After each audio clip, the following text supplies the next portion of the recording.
Mensahe mo lang sa mga congressman na bubuto ngayon sa impeachment ni BP Sara. Well, mag-isip-isip sila. Kasi, kunwari, hindi na-impeach si Sara. Nakapirma ka na eh. Pakalawang error mo na yan. So, paano yung future nyo, di ba? Isip-isip mo na.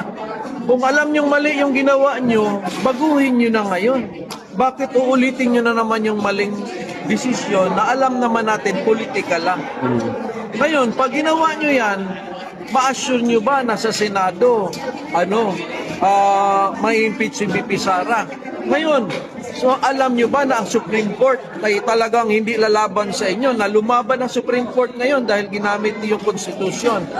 So isipin nyo talaga yun. Kung ako sa inyo, huwag na kayong mag-impeach kay BP Sara para mas safe kayo at hindi kayo yung priority. Kasi kunwari, pumirma kayo, may kasalanan kayo. Unless wala kayong kasalanan na, kunyari wala kayong korupsyon. Kung may korupsyon kayo, pumirma kayo, priority kayo na ikukulong pag si BP Sara ang naging presidente.